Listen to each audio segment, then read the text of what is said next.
Hey everyone, this is Austin Schur here with We Write About Music, and today I'm here with Charles Tichenor from Dirtycakes. It Hey, has been a few months since we've had him on, but the band has just put in a new track called In the Garden, a whisper version, and I'm super excited to talk to him about it. Charles, how's life? What have you been up life to over the past few months? life is good, man. I mean, no clouds outside this window. I'm not going to move far enough to see that window.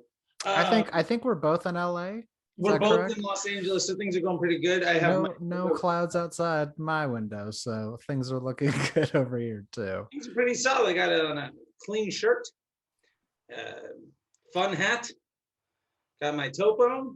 Get to play Boom. some rock and roll today. Got my feet up on a little amplifier. Check this out.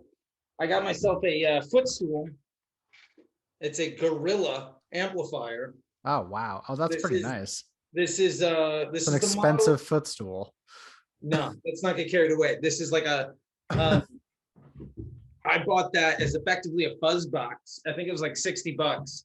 delivered off of Reverb.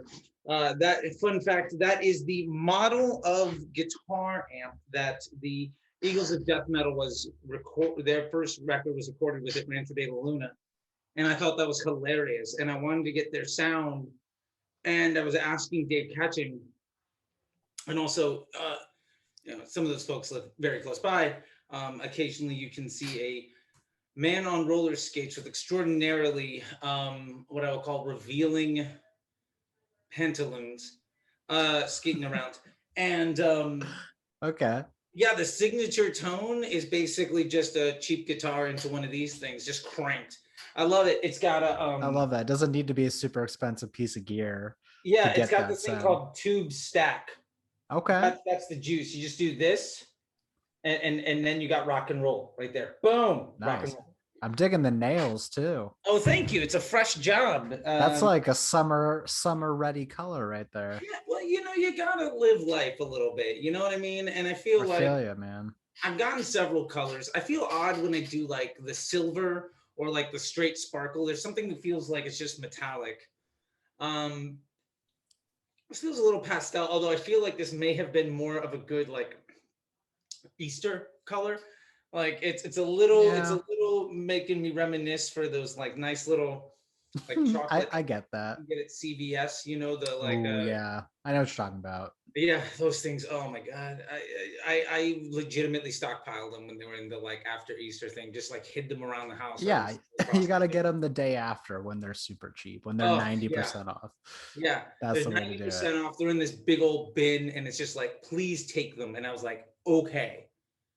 And Yes, take all my money, it please. was great. It was great. I actually got back from seeing a movie last week. A friend of mine, or actually a friend of my fiance, one of her friends, it was his birthday, and he won this thing where they put 18. He got basically an entire movie theater Oh, and he didn't win the movie theater, but we got to go see Mortal Kombat, which was a terrible movie.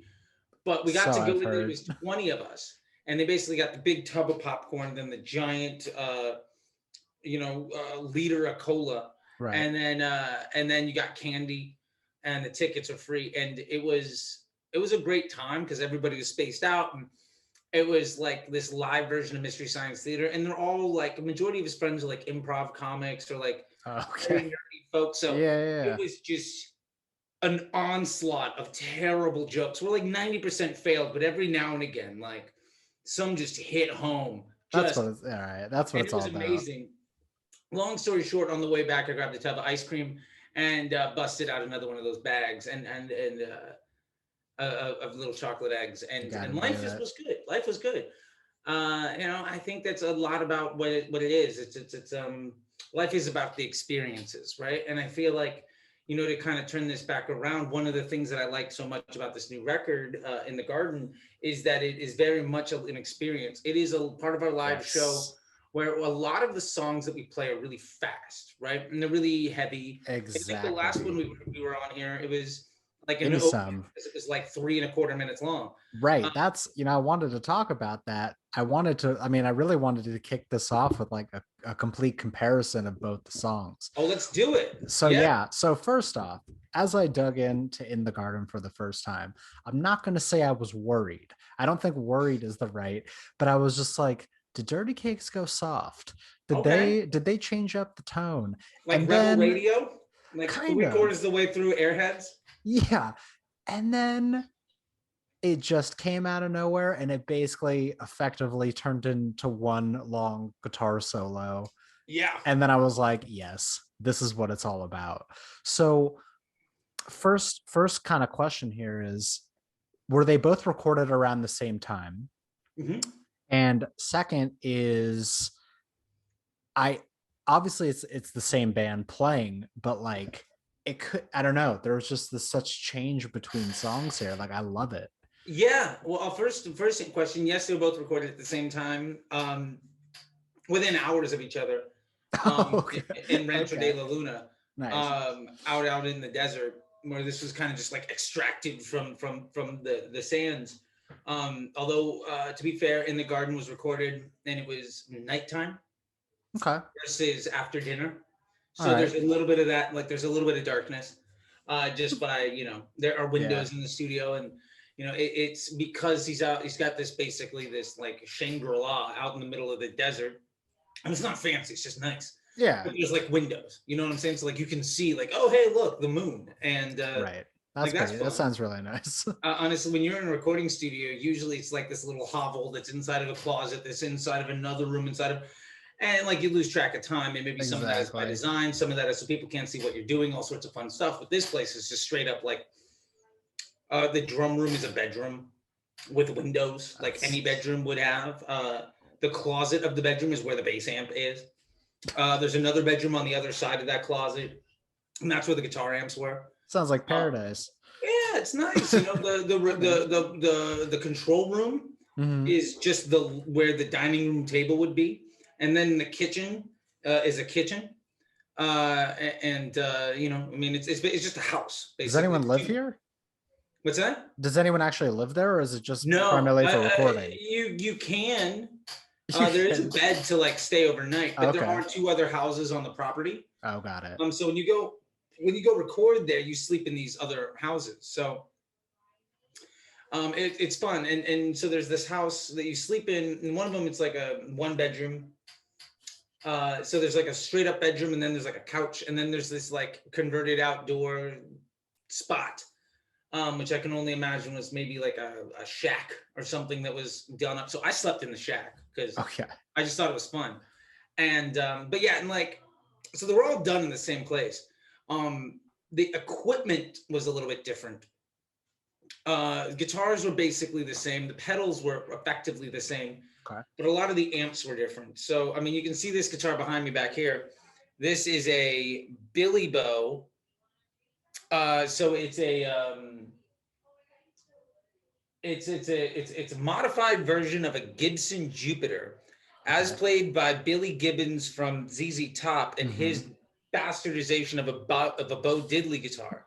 However, mine is set up like a Telecaster, Okay. with a baritone Strat neck. And so I have I have another guitar that's built exactly like this. It's the live guitar that I use. Got it. But that pickup right there is a Tiesco. So it's an old Japanese like magnet, made like a fridge magnet. So like Oh. the things that you just put on the fridge. And then that's like a Telecaster style pickup. And What's the point what's is, the purpose of like the different pickups though? Just different tones, different yeah, so sounds, this or one is really dark. So the difference that you heard on In the Garden is I use a yeah. setup like this, not Okay. this guitar, but my live one. Mhm. This one is very dark and very lo-fi because it's like a Okay. fridge magnet. The quality of the Sure. magnet makes an impact on the quality of the sound. This one is like a very bright uh, Telecaster style, very bright, sharp sound. Mhm. So what it means is when you put them together is that you can choose to have at the same time a very dark, low-fi tone that also has bright edges to it. So then when I put it through That's really great. amplifiers, I can basically do stuff. So the tone in the Garden in the beginning is all this like really kind of bright tone where it's like and it's got sort of this, it doesn't have a lot of body to it, right? So it's not the whole thing, it's the appetizer, you know what I'm saying? Sure, So sure. it's just that, right? I mean, it is It's just the dinner rolls, right? So this is like the fun little bits of pumpernickel that you're gonna get at the Cheesecake Factory. And then It's the this best part. guy, What are you talking about? Just and then kidding. this guy is when we go to Rock City, this guy is the beef, right? Yeah. So the lo-fi, very thick, heavy sound comes a lot from that guy. And then there's also some pedals and some amplification tricks and whatnot. But where the old song was very much in what I would consider more of a classic rock and roll tone. Yeah. Um, Very like punky, like yeah, and used a straightforward. lot And of old yeah. school technique to Mm-hmm. it. Garden was very much like, it's funny. I was talking with Dave Catching, who also happened to be the lead guitar player of Eagles of Death Metal, which is how I found out about the amplifier. Um, and he's also in Earthlings and a bunch of other cool bands. Mm. And I was like, man, I know the tone that I wanted for the other one. And we ended up using like some Fenders and just like some very old school, just like what can you get at a pawn shop in 1978? And then I mean, you like got to let's get just that make sound, right? yeah. How do you get like So yeah. one of my old fun pop-up video quotes was like for this music video was like how do they get the shaking camera effect? And it's like, oh, somebody shook the camera. And it was like, oh, so are you gonna go my way? Like the way they got the shaking camera. It's like, oh yeah, no, somebody did this. Oh, cool, got it. I mean, So it's how do you pretty get? Yeah, straightforward. Makes sense. yeah, pretty straightforward. So how did you get the old like punk rock guitar sound? I got old cheap amplifiers and an old cheap guitar and Yeah. cranked it. Well, yeah, you got to figure that bands of that era weren't rolling in the dough. Like they're Yeah. trying to make it work No, with it's whatever what can they've you got. steal from the pawn shop, and what are you going to Right. get from your older brother as he goes off to university? But there's like a whole Combine those lot of two things together. authenticity there too. Like Well, it's yeah, not like this manufactured, overproduced sound. It's raw and yeah, real. and one of the things that I will say about that the other song, the last one is it is raw. It was honest. It was Exactly. very much of that thing, and part of the way you get out of being dishonest is by just being genuine. Like you want your guitar to sound like that, just use those parts, right? Like why does the bass sound the way it did? Well, because we used a 1968 knockoff bass that happened to be the exact same piece of equipment that like the Ramones and the Jam used. And what does it sound like? It sounds like late 70s punk rock bass. Like it wasn't hard. We put that into a PV amplifier, which is a PV amp and a Marshall. So it was a guitar amp and a PA system. And that's basically what people had. And so that's how you recreate the sound, is you just use those tools. So in the Garden, which was different there, was I went to Dave and I was just like, we got to do this thing, man. I don't know what to do. And he's like, he starts stroking his beard and stuff. Right? And he's like, I got this amp called the Dragon Slayer. And I was like, done. I'm in. Yeah, done. That's all you had to say. Yeah, cool. So funny. Go do your thing. And like, he's just like, he's stroking his beard and he just kind of like smiles for a second. He looks over at me, this like fun little gleam in his eye, like a 4-year-old on Christmas morning. And it's just like, oh shit, yeah, okay, Dragon Slayer, sounds obviously good. Yeah, and it's like a snake skin hot rod amplifier, and I can neither confirm nor deny any other albums that record may have been used on, but holy shit, that thing slayed some dragons. It's a secret weapon. Seriously. Yeah. And I've like looked online for it, and there's like 3, and they're all like you just basically like he's got one because he's the man. You know? Well, yeah. Well, do you think they're custom, or like were they ever commercially? I don't know. I don't think they were ever commercially available. Like even when I go into like do a deep Google, like sure. I mean, he's a guy where people go and just like leave him equipment, right? Like just test it out, just try it out. Yeah. Where he's just like, hey, look, you've been making platinum albums for the last couple decades. True. I'm just gonna leave this thing with you. And he's like, cool, that works out. Or he'll be like, no, that's he's a very nice guy. He'll probably say thank you, and then find a very polite way of making sure that you take it with you. Yeah, he's wonderful dude. For the record, we actually left him a toy piano this little like Fisher Price toy piano that's in concert C, and it's got like yellow and green and blue and red buttons, you Mhm. know, and goes ding ding ding, whatever. Yeah. And he actually played it on a song, which was fun That's on the awesome. record. Because he was like, "Oh no, I'm hearing this thing, man. Let's do this." I was like, "Oh, perfect. That's what we needed. We needed Fisher Price toy piano. Got it. That was the layer that was missing." And so I mean that was fun. And then we recorded the whole thing, and I was like, "Man, we need some more emphasis on the downbeats because like that song is very much about the fucking march." You know what I'm saying? Sure. Because then you get to structure, because it's a vibe, right? And so you got to Right. put, if you're going to have an experience, you need some structure around that experience so that you don't have to think too much about what's going on. That way, like a lot of times, like it was very difficult to mix that song because it was hard to keep your head like on straight as you listen to the whole like 5.5, 6 minutes of the tune. Yeah. Because like you get lost in it, right? And that was But by in the design. best way possible. Like it has this very like fuzzy psychedelic kind of like, and I get what you're saying by like you do get lost in it, but like you're Yeah. not lost like confused. You're lost like you're in it. Yeah, exactly. So Right. because there's such a good structure there, you don't need to pay attention. Like some folks, like and there's nothing wrong with them, but you got the rush of the world where like you appreciate it because you got your abacus out, right? And like you're fucking Sure. doing math and stuff, carry the five, like, oh, I get it, that's smart, cool, all this stuff. And like, I mean, hey, look, there's a Math place for rock. that. Yeah. And hey, look, man, like I'm Yeah, yeah. that shit is they sold millions of records. They're the official band of Canada, and like I think they rock. Exactly. Oh yeah, yeah, yeah. But Not like I'm not whatever. that clever. Like we're not that good. That yeah, So that's but what we did was in this tune was very much putting that structure in, right? And so you put in that structure, then it allows you, if you don't have to worry about the guardrails, mhm. like if you have guardrails and a safety belt and like there's nobody else on the road and like there's airbags, like you can kind of just like put your foot on the gas and close your eyes and let go. You know what I'm Okay. saying? I gotta say something. That's why I appreciate long form songs so much more than like, I mean, don't get me wrong. I love the little 2, 3 minute jams that are Sure, like these like equations or algorithms that you're like sure, verse, chorus, verse, but like something that actually goes off and like transcends into something in like a 5 to 6 minute thing and doesn't hold back the musicians from actually showing off their talents. That's what I'm talking about. Like that's the type of music, even like 10-minute jams or whatever. Like people talk shit sure, on jam bands all the time, but sure. they're just letting loose, having fun. Like if you don't like it, don't listen to it. Yeah, absolutely. And whether you want to equate that to jam bands or like you listen to Miles Davis Bitches Brew, like there's this one little Yeah, hook like dun, dun, dun, dun, right. dun, and that Obviously happens it like doesn't have to be like Fish or yeah, something like that, yeah. but yeah, But yeah, like yeah. there's these refrains that you kind of come back to. There's a little structure, there's little Exactly. things. And I mean jazz records are going like that. Like one of my favorite records is Frederick Gould live at Birdland. And it's like Sure. the opening of Charlie Parker's Club, and it's this like German piano player, like Kid Prodigy.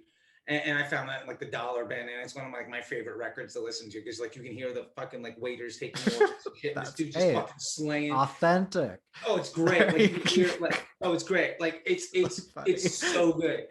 And but so like on the garden, like having that structure in place really allows there to be more of this ability to kind of get lost. And so when you have really fuzzy guitars, part of the problem is you lose some of the transients, right? Like you lose like where Sure. the guardrails are. So one of the things that we did was Rick started I was like, man, one of my favorite things that really does this is like, and I started going off into some esoteric thing, and I was like, hey, never mind, dude. Like, the Stooges, man? And he's like, yeah, I know the Stooges. Like, I've heard of Iggy Pop. I'm like, yeah, Right. well, we're in a punk band, of course you have. But like, You there's a better lot of have. stuff in Iggy Pop where like they'll have just somebody on a piano, basically like playing like octaves, right? Just driving home the Yeah. key of the song, where the person's literally just doing this, boom, boom, boom, boom, boom, boom, for like 2 minutes, or whatever. And so he laid into just dropping that inside of it. So in there is a layer of this piano kind of going in on the beat, and allowing the drummer to play the offbeat because you're getting percussion from the sound of a piano coming in, driving home the key of the song. So even as the guitar solo is going all over the place, you still have these guardrails. And so there's all these really organic ways of using musical elements to uh, put this structure to it so that you can kind of lose yourself in it. Right. And then some of the other stuff that I love is I mean, there have been a lot of really great records recorded in that room and on that equipment. And there's one spot where like it's getting really fucking quiet, right? Like we're getting really, really down, right? And there's a little bit of that, like, you know, a little bit softer now, a little bit softer. I know we get like way down, you Sure, like sure, start to sure. crouch on the floor and stuff. And there's one spot where there's just like this little drum fill, and I was like, holy shit, that is God is in the radio from Rated R. I know that like spot. And it was straight up just this little shuffle on the drum. But the only place you're going to hear that shuffle on that drum is out of those microphones in that room when it's dark and the wind is moving at 3.25, you know, miles per hour to the west, and you know, like, and the sun is at like that's the only way that you're going to accomplish that thing. And man, we captured it, and it was just like, oh, I know that thing. That's cool. That's awesome. And there's some other spots in there that you can hear some of the other records that were recorded in that room. Like there's a little bit of Gardenia by Caius in there where you can hear these other elements going on, because they're just basically, it's like a jazz record. You know, you're kind of going back and forth. And there's a bit of Arctic Monkeys you can hear in there too, especially in like how the vocals are layered. Yeah. Because it's just the sound of your voice coming off of like the glass door and like the brick. You know what I mean? It's like just the perfect setting for it. It's what makes it sound like that. And honestly, we went to that studio to because I really love those sounds, right? And like I've listened to those records hundreds or thousands of times, and it was this really great way of almost paying homage to like what brought us to that joint. And I mean, the recording as you hear it is like the second take of us doing it. The first time, I think, I was going to ask how many demos. Yeah, I like lost count somewhere in something, and just started cracking up because I was like, this is like I lost where I was for a moment, and then just started laughing hysterically, and we had to stop. And then like I got my shit together and went back in and did it a second time, and that's unedited, uncut. And the only thing that we did is I went back on top of it and recorded some, you know, solo or some other little parts. Sure. You know, we recorded the piano after the fact. You know what I mean? Little stuff like that. But it is very much just like that's what the band sounds like in that room at that time. You know, when it's like 65 degrees outside with a little light wind out of the southwest, and you know, there's a little dirt devil going around 100 feet away, and the moon is out, but not so much that the wolves are howling, but enough that like you can see that something's going on. Oh yeah. And like that's what it sounds like. And that authenticity, I think, is so incredibly valuable to the experience, because if you cater the experience so that it doesn't sound like people, it becomes very difficult, I think, in rock and roll to really let yourself go in that way.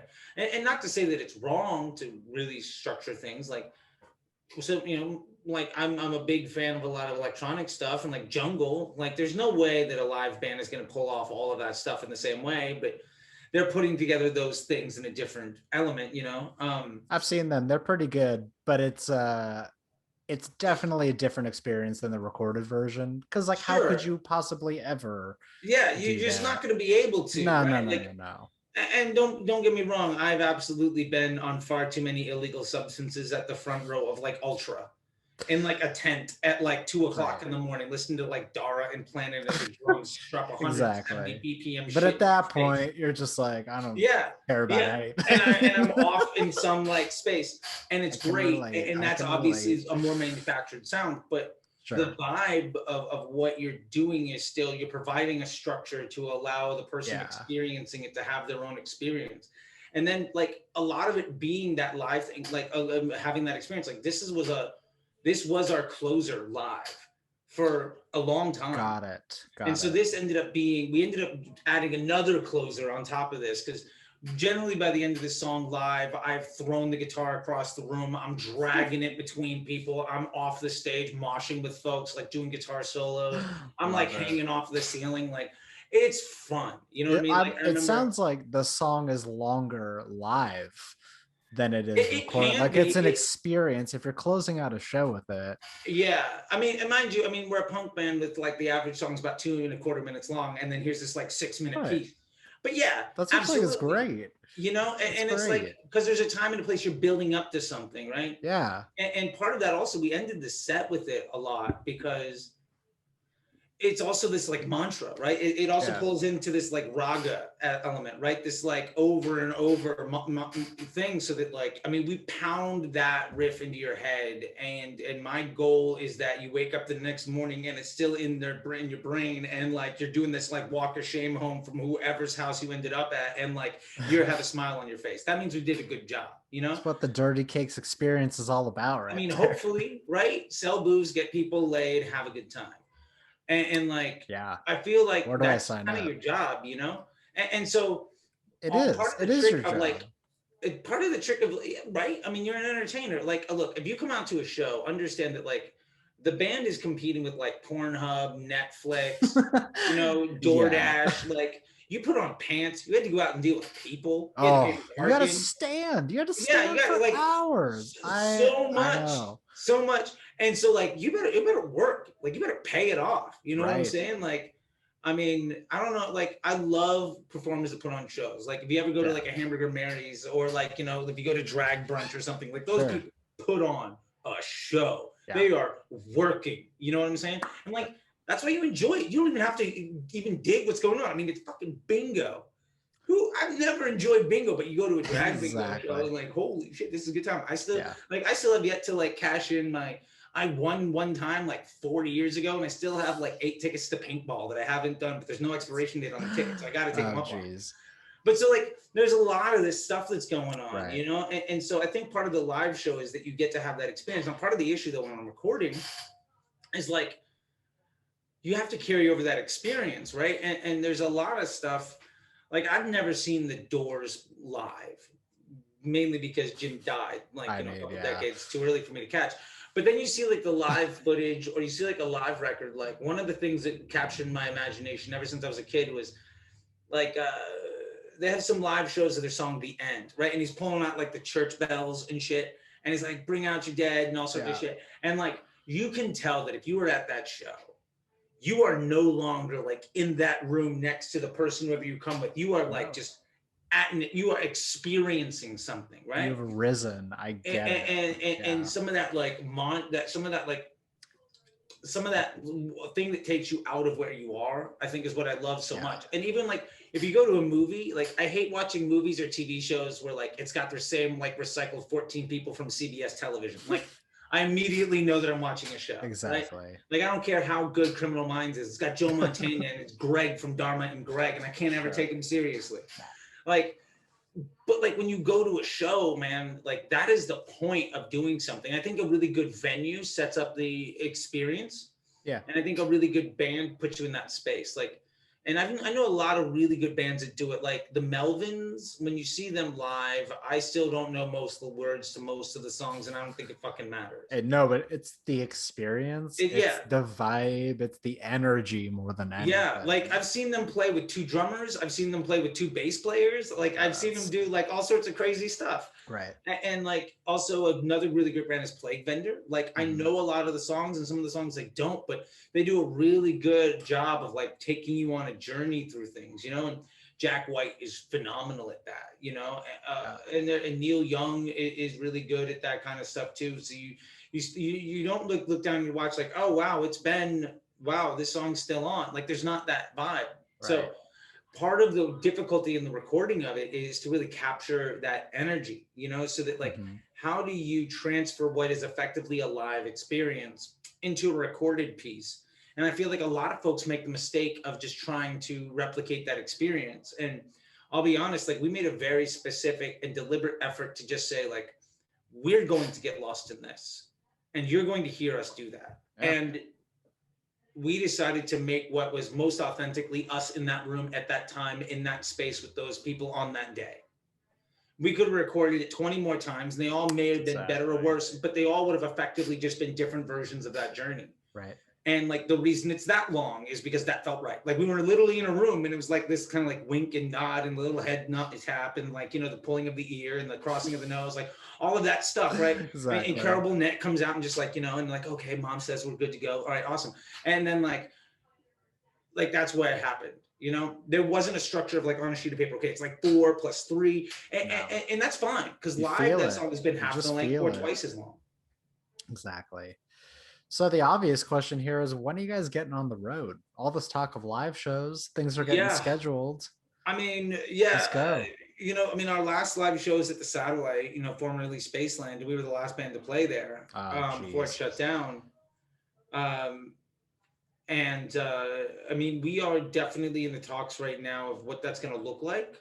Right. And also, this single is coming off of a record, and we've decided that I had this fun thing like I go back to the Stooges. They have a record where the title track of the album is on the next is on the next record, and Oh, I I always just love thought that that. was That is that was so funny. cool. So like Yeah. I always thought that stuff was really fun. I think it's a Funhouse maybe is the album, because I think Funhouse is on the Stooges like first record, but there's also an album called Funhouse. I was That's gonna pretty do a quick cool. Google, but I might be wrong. Anyway, but I always thought it was fun. So we're gonna call the album "Watch It Burn," which is another one of our like bigger like Sure. structural live. In our live set, we basically had like 3 big songs and a bunch of smaller ones, right? Yeah. And then we didn't actually have a recording of it. And I was like, you know what? Like now that we have some time, let's just actually put everything we have here so that we can spend this next time writing the next album. Basically, what is the next version of the truth Yeah. for us? Because part of what happened with COVID and whatnot is the shutting down of things, and that record is 100% who we were and the situation we were in at the time that we were working 3-4 nights a week, making shows and making records and doing gigs. Like it is a very high fidelity capturing of the experience of the band in that moment. And so I feel like we are really debating on whether or not we tour to support it, or we work on putting ourselves out where basically we go play shows with like 1 or 2 of those, but we force ourselves to have to be compelling again, starting over. Okay. And I feel like we'll probably play the clubs that we play all the time. We'll be doing work, and the clubs that we don't play all the time will play the stuff. But I have a lot of friends in stand-up comedy, and there's some lessons from some of the old greats. And I heard this, thing from Mitch Hedberg and a lot of other folks. And basically, like every gig was warming up for the album or for the record. And then when they work locally, like if you go to the Comedy Store on any given night, you're not going to see comedy like you're used to seeing on a half-an-hour special, because they're working. No, you're seeing the tests. Yeah. Sometimes you're seeing like the deep stuff that like may or may not make the special. Oh, 100%. Great. Like, yeah. I love it. Like I used to be, for a short period of time, I was a regular at the Comedy Store. Nice. I got put on by Tommy for a few months before the band really started. And it was just like, well, I'm in LA. I was a funny guy on the radio. I carried a little bit of stuff with me from when I was on Satellite. But then there's like this Hulk Hogan sex tape, and the radio station went under, and I had to go across the country and all sorts of fun stuff. Yeah. And so I was there. But I mean, I love going out and seeing the people with like the like they bring their notebook and they're like, all right, oh, that didn't work. All right, check it off. And they're just basically running material to eventually try to work through. Totally. And so I feel like I want to do that same thing, because I don't want to lose the honesty and the integrity of being who we are in that moment. Yeah. And if we have different people in the room, different people on stage, different, whatever it happens to be, especially now that we've lived some life and have different stories to tell, maybe who we are as people has evolved a little bit. Like our daily, what gives us fear and joy on a daily basis may have changed since it was, a year ago, 2 years ago, 3 years ago. Exactly. I feel like we do owe it to ourselves and to the people that enjoy what we're doing to really work around crafting that. Now, for the folks that haven't seen this before, or like the first few times we go out, we'll probably do this, just like smash these hits. Yeah, you got to warm up and like you got to loosen the muscle. Of course. There's a little bit of a safety net of going out and smashing the 25 minutes that you can just crush on day one. Right. and give everybody that experience once or twice. And then from there, it is like very much we'll be pulling like Tuesday night 8 p.m. shows, 1 o'clock on a Thursday, for the sole purpose of like, if we are here for only the other bands and their girlfriends and like the people that have yet to close out the tab, that have like clearly overstayed their welcome in the restaurant because we're about to like really upset somebody, like, can we get those people to stick around? And the first, in the recordings that you hear, the first song that you heard in Garden and all of those were originally developed in those environments. Mm-hmm. And a lot of live bands and a lot of the stuff that really stands the test of time, I think, is created in those spaces. There is ultimately a point where you don't have that luxury, and some people don't write well in that case. But I'm a big fan of like writing in a way where like you eat shit on stage constantly until you figure out like how to make it work. And there's a lot of stuff, like I see so many bands go out on stage and force material that they like. Sure. Problem is, if I don't give a shit, who cares? I mean, I'm saying the royal we, but like, right. You know, me and the driver, you know, like, yeah. If the crowd doesn't care, then why? You know, and I see so many people playing 10, 15, 20 minutes longer than they should, just busting through material that they think that they like. And the honest truth is, I didn't pay money to see you enjoy yourself. I paid money because this is a show. Sure. This is, I genuinely look at, I'm going to pay a cover charge to have an experience and have a good time, or whatever it happens to be. For me personally, I want to go to a show to see something that I'm going to enjoy. And the person's job on that stage is to provide that. And like, I've gone to shows where people were very cognizant of that responsibility and didn't deliver. And I feel like that's maybe why it sticks out. Like, I went and saw Tool once, and I probably, I mean, I didn't pay for the tickets because I was a radio DJ and I got them for free, but like, they were like $100 a pop. Oh yeah, those aren't cheap tickets. And Maynard is on stage just basically talking shit about the audience. And it's just like, well, fuck you, dude. Yeah, that's like, I don't have to be here. Right. But, you know, like, I'm just gonna go home, you know. And I don't remember a damn thing about that show other than the stage setup and him talking shit. And like, that's, yeah. I know that's an extreme version of things, but if I'm on stage, if you have taken the time to leave your house and put on pants and deal with people and parking and like the world, the least I can do is treat you with the respect of trying to give you an experience that you're going to remember. One way or the other, you come away with an experience and a story. And like, whether that means like we're bringing a piñata to this day, like our last show, we brought this giant Trump piñata. We filled it with like condoms and chocolates and shit and noisemakers and shit. And like, we set the thing, you know, like, that's a show, man. Yeah. That's $5 well spent. And not that you can lean on shtick the whole time because the music has to back it up, but right. I think what In the Garden did is, I think it was a really great interpretation of that element of the live show where we got you on our side. You picked, you know, there's a little bit of a struggle and everything, and then it ends with us just together on this journey, so that when we come out, one way or the other, like, it is this collective that you feel a connection at the end, for sure. Yeah, you feel a connection. And I don't know if you've ever been in a mosh pit with people, but like, you kind of that's the ultimate connection. At the end of it, like, you know, there's like this. And if you can end the show where half the band is in the mosh pit, right? Oh, that's and like I would genuinely jump into the crowd, guitar in hand, doing the guitar solos, doing all sorts of stuff, take it off, swing it around, throw it across the room, drag the cable, scrape it across the floor with all the fuzz and delays going nuts, and you know, the drummer like just soloing, the bass player laughing at me, and like people, you know, somebody just hitting there eating candy, like. Yeah, man, I might look like this clean cut guy on the other side of this video, but I've been known to get in a mosh pit or two. There you go. There you go. But yeah, no, I know what you're saying. It's really all about togetherness and helping someone out. I'm not into the show where people are like elbowing and punching, sure, like to like hurt people, because that's just screwed up. But if yeah, you're motivated.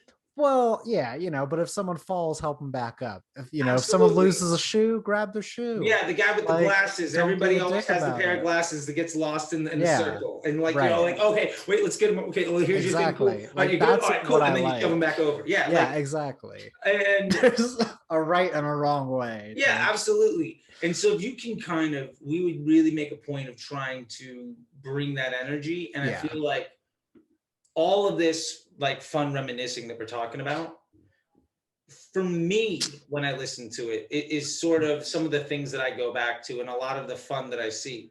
right. And then there's also, I mean, there's limited lyrical content, but it touches on the Sure. good cornerstones of rock and roll. There's some drug addiction, there's some like your parents lying to you, there's some sinning and fornication and whatnot that goes into it, all the good staples. Basically, there's nothing Classics. about a hot rod, but like, don't let me tell you that something isn't about, some like nice little, 1967 Thunderbird. It might very well be for you, Right. but, I mean, In the Garden is very much, lyrically speaking, it is talking about the temptation of the serpent and all of that. Right.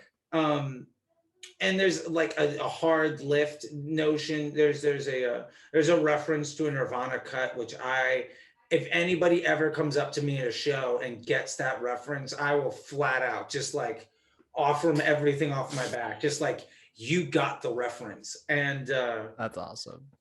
yeah, so there's just like this, it is a very much this hodgepodge of just experience in a way that is collated into something that feels very organic and very real. And my hope is that every person gets to experience it in their own way, and that to them it's meaningful enough that they enjoy it and they just have to tell a friend. I Like, love it. that's the thing, because if it means something to you so much that you want to share it, then we're building this togetherness and this vibe Totally. of like the us versus them can totally work. If there's, what's the other thing? They got the guns, but we got the numbers, all that kind of Right. stuff. Like, there's an element of all that Yeah, kind man. of piece to it. And I feel like, for lack of a better word, not to try to sound like I'm smelling my own farts too much, I hope that like this song, it just other people at least gives them the opportunity to embrace a piece of that. I think And it will. I really do think it will. And yeah, man, I just gotta say, like, I know, shows are on the way, but definitely hit me up when you got something planned. I'll bring some friends and we'll have a good night for sure. oh, I'm looking forward to it. Absolutely. Don't you Please worry. do. You'll Yeah, blast it be out on the there. short I list of want the to know. invite. Woo! Yeah. All right, Charles, I'm gonna start wrapping things up here because I've taken way too much of your time, but Thank you I very much. sincerely appreciate you coming back on. I love the song. Everyone else is gonna love the song. For lovers of punk, rock, psych, any subgenre of rock, like, this is for you. So I thank I'll you take that again. endorsement. I thank you again, and I can't wait, for like the full record to come out whenever that might be. Well, So thank you very much. Yeah, we got one or two more singles. There's a music video coming out for a different song in the hell next yeah. couple of weeks. We're gonna have a video for this, and the idea is just like, can we just let everybody enjoy what the hell is going on and bring some smiles to some people's faces? Because Lord knows the world needs it. And, So badly. You're putting smiles on my face. So if well, there we that go. counts for anything, I know you only got one mouth, but if we can get 5 smiles out of it, that's good economics as far as I'm concerned. I got friends that like music, so we'll be there. We'll be there. I like it. All right, man. Have a good rest of your night, and we'll talk soon. Take care, I and will, thank you man. again. Thank you very much. I See appreciate you, it. I'll man. talk to you later. Later. Bye.